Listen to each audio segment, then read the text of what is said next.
All right, lads, welcome back to me podcast, Cheaper Than Therapy. Mick Thomas here. How are you doing? Thanks for liking and subscribing and sharing and coming on back. I greatly appreciate everything, all the listeners, the views and stuff.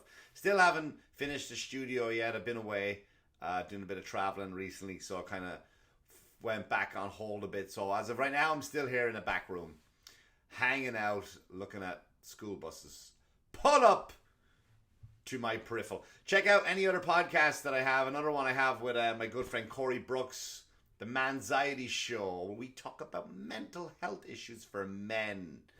Real stuff, you know. This week I think we're going to talk about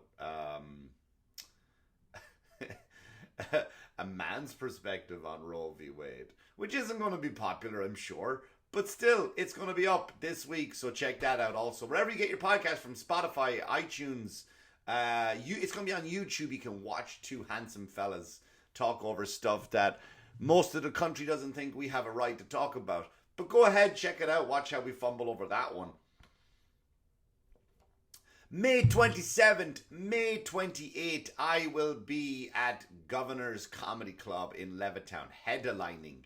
I will be headlining that show. I don't know who else on the show, to be honest with you. Couldn't tell you if the rest of the show is going to be good or not. I don't know why my light is coming off on my screen. But anyway, I don't know who else is going to be on the show. But I will be there. I will be doing an hour.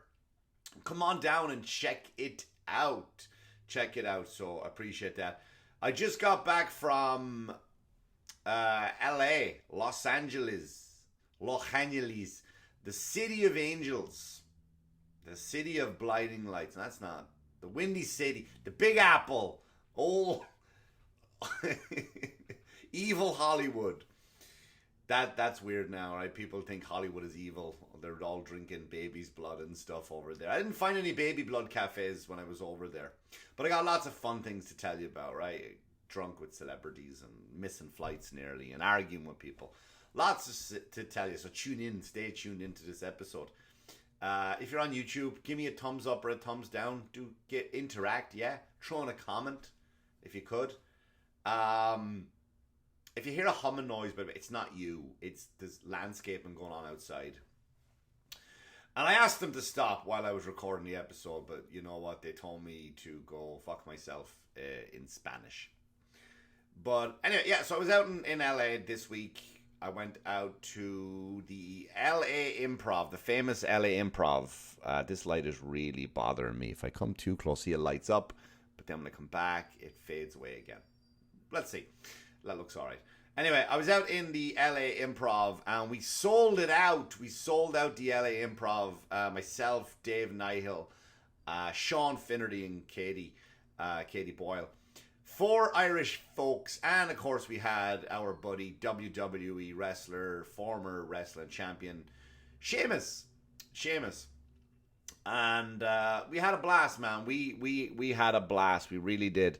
You know, it was on a Wednesday night. I'd be honest with you, I didn't really want to go because I hate traveling like that. Because I don't go out in vacation time. I got kids. Kids are in school. I got to help out, right? I can't be off swanning around the country while the kids are struggling to get ready for school in the mornings and all that stuff. So I like to be around. I like to help out when necessary or when possible even. So I flew out. My plan was to fly out on the day of the show, do the show, take a red eye, head on back. All in the same bit, right? But I knew that would kind of exhaust me. And then Dave, who set up everything, said to me, look, can you mount the day before? Because if the flight's delayed, I don't want to have to worry about you not making the show. So yeah, fair enough. So I went out the night before. I flew from LaGuardia Airport. Took an Uber to the airport. That's been for the first time in a while, actually. I just got to sit back and just be driven someplace. It was nice. I liked it. I'm going to do that from now on, I think. Just have people drive me places. But it was fun. So I got to LaGuardia, flew to LaGuardia, went out to LA. And I don't know if you've ever been to LA, if you've ever been to Los Angeles. I was in Hollywood, first of all. I didn't really get a chance to go anywhere else. And my friend Dave lives in the hills. And Hollywood is exactly what you think it is. Right? It's exactly what you think it is. It's got... Like, watch any episode of Entourage full of just assholes kissing ass, assholes being fake. It really is, right? It really, really is a place that aesthetically it's beautiful. Like to drive through Hollywood, the palm trees down the streets. You go through Beverly Hills. You know, it is what I'm driving by Britney's house, for Christ's sake, right? I drive by Britney's house. I tell my daughter that. She goes, "Did you yell free Britney?" I go, "I wouldn't fucking free Britney from a fucking bear trap, honey. I wouldn't. That's being honest with you." Joking there, of course. Love me some Britney Spears, but I think we nearly got we did an illegal turn on Sunset Boulevard and we nearly got hit by a Bentley which was driven by Jon Stewart. So it was, you know, it's that kind of thing where the neighborhood people are all people that you see in movies and television shows. Very weird setup. It's very weird, and the people there are very fake. You hear the rumors about phony LA people and stuff, and it's true. It really is true, you know. And I'll fast forward to after the show real quick, and then we'll go back to more, like we'll do a Tarantino thing where we go back and forth. After the show, a bunch of people came up to you and said, because you went up, and I very rarely pat myself on the back. I very rarely pat myself on the back. But all four of us had a great show. 5 of us, including Seamus. We all had like a great show. The audience were fantastic. But so after the show, I can understand the perception. Of an audience member thinking this person must be famous. He must be connected.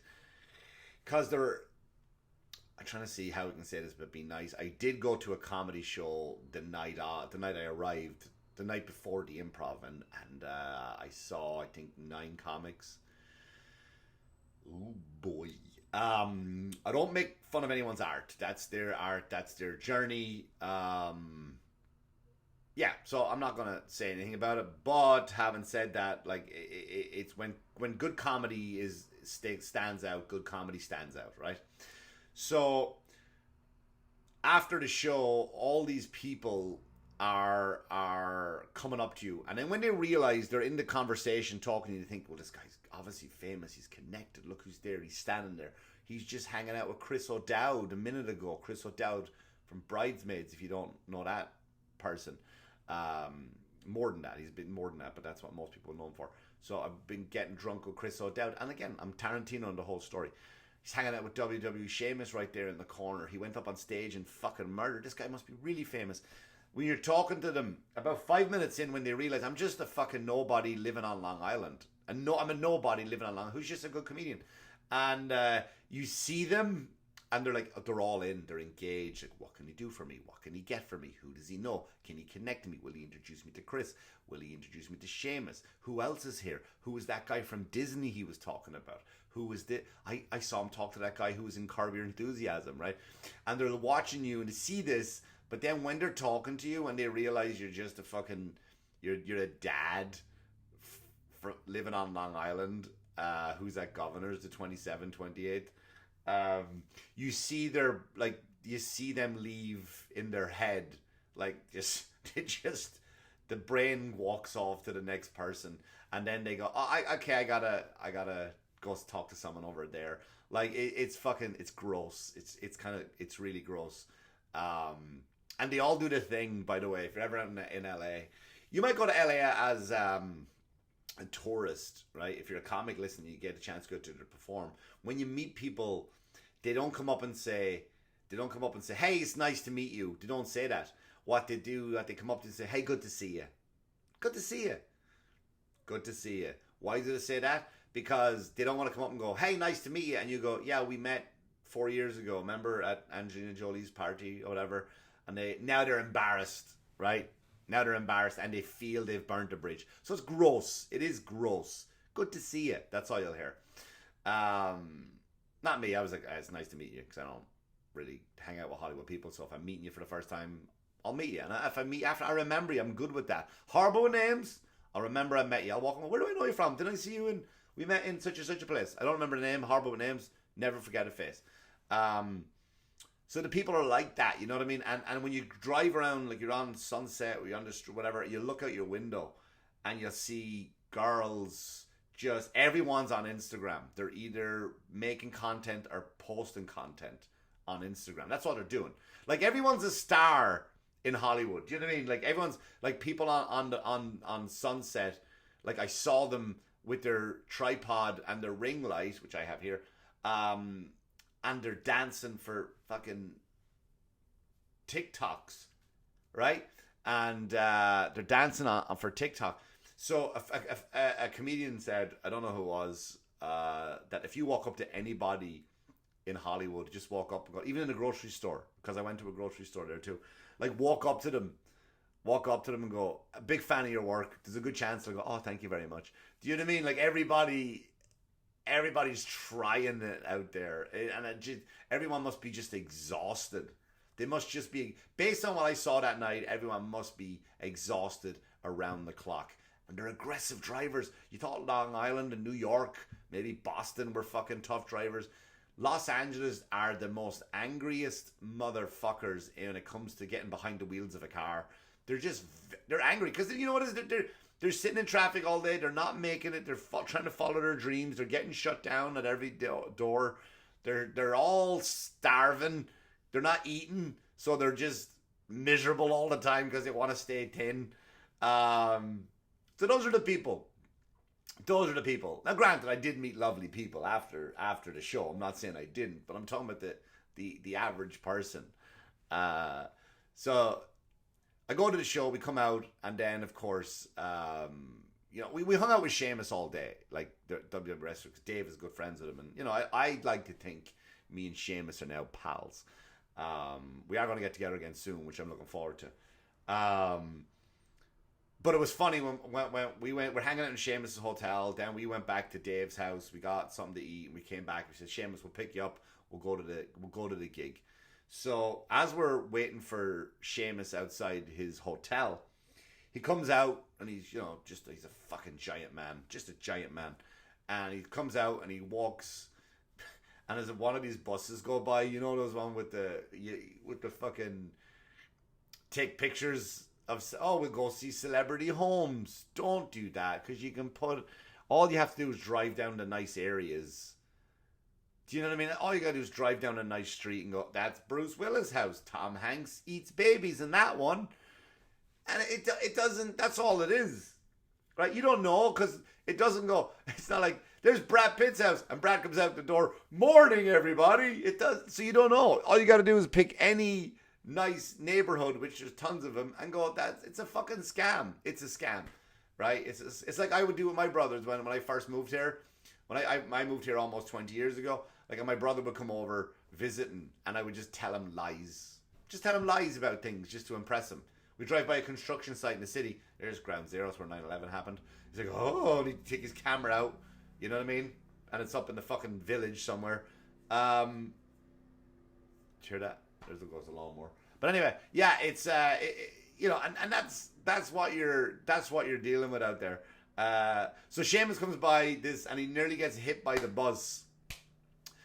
And he's the guy is known in every country throughout, because WWE is one of the biggest organizations in the world. So he's probably one of the most famous people. I know you might not think that based on what I haven't seen him in. He was in the Ninja Turtle movie. I haven't seen him in this. I haven't seen him in that. So you don't. So what fame means, like famous, means people know who you are, and he's probably more famous than anybody you'll ever meet. Really, you know what I mean? He's up there because WWE travels the globe, sells out thousands upon thousands on TV every night. So billions of viewers around the world, like billions. So Sheamus is pretty fucking one of the most famous people you'll meet. And he's just walking by the bus, and everyone's like, oh, who's this fucking ginger guy? Just nearly got hit by a bus. And nobody gives a shit. Nobody gives a shit. So we do this show, and then we're out at the bar at the end of it, and we kind of closed up the place, right? And see, now here's the thing.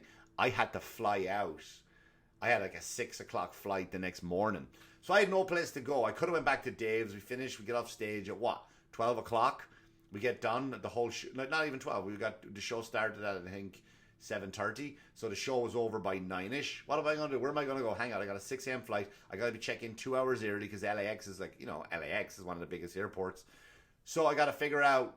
So I goes, you know what? I'm just going to hang out the show, kill time, get an Uber straight to the airport, and go home. And I'll sleep on the plane, which was the plan. So I get there and get off stage, and the first person to greet me is Chris O'Dowd, right? Fucking Chris O'Dowd, by the way, is I put pictures on my Instagram, Mick Thomas Comedy. Chris O'Dowd is huge. He's just as big as Seamus, if not bigger. Like, I never thought that. Like, again, you're thinking of the Irish cop from Bridesmaids. Again, I'm just trying to get you to realize if you don't know who he is, or the IT crowd, or Thor 2. He was in Thor 2. He went on a date with Jane Foster. Seabass. So we're there, and I can tell you stories, which I'm not one of those little fucking gossip queens, but Mick Thomas doesn't drink, as you know, right? I don't drink. I'm not a drinker. It's not my mentality. In fact, I spent, when I was hanging out with Seamus that day, he was like, you don't drink, matey? And I was like, no, not really. I got fucking hammered. Chris O'Dowd was buying me whiskey, Guinness. Seamus was buying me whiskey and Guinness. And I got messed. I really did get messed up. Lots of stories I could tell, but I can't because, we don't want this information out there. But it was just it was so much fun, and I just remember like Seamus calling me over and he was like, what's funny with you, mate? He was like, well, a few hours ago you were telling me that you don't drink. You're almost arrogant about it. And you fast forward a few hours later and you're challenging me to an arm wrestling contest. Now, I was pretty drunk. But getting drunk with Chris O'Dowd, he was like, come on back to my house. You have to come back to my house now, and we'll continue drinking and other stuff. He's like, we'll go back to my house. And I was like, Chris, I can't, mate, I gotta get a flight. He's like, fucking fly out another time. And I was like, I can't. Then he was like, will you come to Vegas with me next month? That different story. Can't tell you that one. So then, anyway, so we get hammered drunk, all of us. The people clear out, people leave.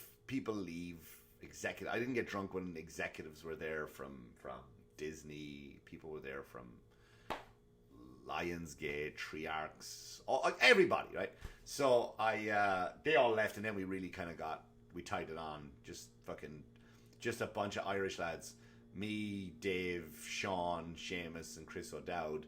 5 fucking Irish lads just getting hammered drunk. And was just so then I get an Uber and I'm hammered drunk in the Uber. So I get to the airport, LAX. I didn't even have a conversation with this guy. I hope not. He could have fucking robbed me blind, but he didn't. Shout out to him. Gave him a nice tip though on Uber, and I'm not a big tipper when it comes to Uber. But anyway, I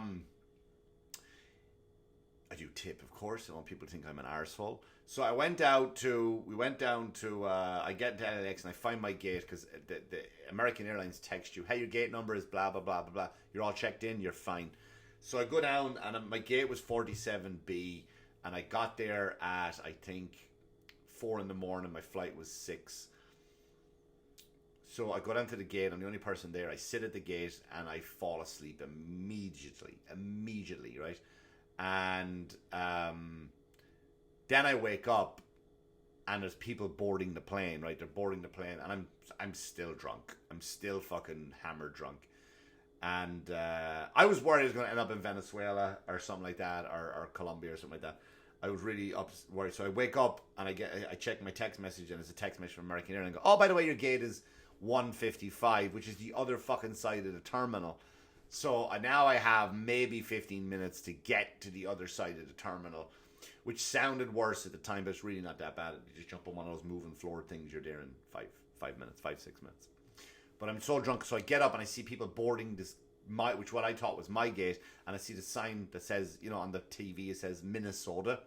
So I'm like, I just get up drunk, I put my bag on and I walk by, I go, you're all getting on the wrong flight. And I just fucking stumbled off down. I was like too drunk. I thought I was going to be pulled over for riding that thing wrong. Like I didn't know if I was like sober enough to ride the moving floor. Again, you're not about somebody who doesn't drink. So it just goes to show why I don't drink. And I get there, get on the plane, and I fall asleep. Now, it was a connecting flight, this one. It wasn't a direct, so it was going to land in Chicago, back to LaGuardia. So I get on the plane immediately, and I fall asleep. Now, I have recently developed something over the last few months. I've started to snore a lot. I didn't know that. Now, I'm snoring, I'm drunk, so I'm on the plane, I'm sitting there, and I wake up. Maybe it's about a 4-hour flight from LA to Chicago. Maybe a bit of change. Maybe a bit of change, but 4 hours. When I go to land, you know, about 45 minutes before we land, I just open my eyes and I look around, and I'm getting daggers of looks from everybody. So I'm assuming I must have been snoring. Like, really, everyone's kind of just looking up. You know, like, it's almost like I watched porn on my phone and their kid saw it. Like, I'm watching porn and their kid is looking at it. That's how bad it was. I must have been snoring that loud. So then I arrived in Chicago, had a 45-minute window, grabbed a quick snack, jump on the plane, waiting to take off to LaGuardia, and the plane isn't moving, right? So we're sitting there, and the guy comes on. This is your captain speaking. You know, he does all that fucking, this is your captain speaking, and all that stuff. He goes, here's what he said. Here's my problem with airlines. Right? You're getting too honest. You're getting a bit too honest now, airlines. I'm a nervous flyer. I didn't know that. The last few months, I don't know where it came from. Like, I'm scared of flying now. I'm scared of flying. I don't know where it came from. It's not nice. It's not a nice feeling to be this scared of flying. So the captain gets on and goes, the guy who was delivering the bags basically just kind of crashed into the bottom of the plane, and he created a big hole in the plane, and we're just waiting for maintenance to come and have a look at it. We don't know how long it will be. Don't tell us that. Don't tell us that you crashed and put a fucking hole in the plane. Do you know what I mean? Because now when you say maintenance is coming by, are you bringing a whole new bottom panel to the plane? Because now I imagine a guy with duct tape. Just say, due to technical difficulties, we have to wait for maintenance. Because here's a true thing. On toilets, right? You know that over the toilet on a plane where it says occupied, not occupied? That's it. If I go in, click, and the light comes up, does not come up and say it's occupied, the plane won't leave. They will not leave because one of the sensors will tell the captain, hey, that fly, because I think there's going to be a chain reaction. So they will wait for maintenance to come change that bulb. That's fucking true, right? So if you say like, oh, there's just a maintenance problem, it could be that small that the LED light isn't working. We just got to put a little tiny Christmas fucking bulb in there. You know, like the same bulbs on your Christmas tree, we just got to put one of them in there. That's because I know that. We all know that. Don't tell us that something's crashed into the plane, there's a fucking gaping hole, and you're waiting for Bob to come down off his lunch break with some fucking duct tape to fix it. Just go back. Stop being... Lie to us again. That's all I'm saying. Touchdown safe in LaGuardia Airport, took an Uber ride home, and that was it. That was my trip to Los Angeles, and I'm staying in touch. I've been in contact still with Chris Seamus. We're going to be doing stuff again soon. So I had a good time. Anyway, May 27, 28, I am at Governor's Comedy Club headlining. Come on down. There's a lot of new material in there, lads. Working on it. Oh, also, May 26th, the Thursday before that, I'm doing the Yellow Book, the Yellow Notepad, which is a new concept by Chris Roach. And 4 headline comedians will go up with our yellow notepads with jokes that we haven't tried on stage yet. And we're going to kind of see, you get to see the process of how we work out brand new material. That's going to be a fun show, just if you like to peek behind the curtains of comedy. Me, Chris Roach, Sean Donnelly, and Keith Anthony, 2 of my favorite comics also on the show there with me, my buddy Chris Roach. So check that out. I'm on TikTok, Mick Thomas Comedy, and I'm on Instagram, Mick Thomas Comedy. I've cleaned up my Instagram, by the way. I've unfollowed a lot of people. If I unfollowed you, I am sorry. Let me know in the messages, because I think I unfollowed a lot of people. So some people like have different names, like, you know, the lemon is worth the squeeze or whatever. That could be a friend I went to school with, and I don't know, because you just had a weird emoji. I had to clean up my social media. I'll talk to you about that in another episode. What's going on with my social media and other things I've been working on.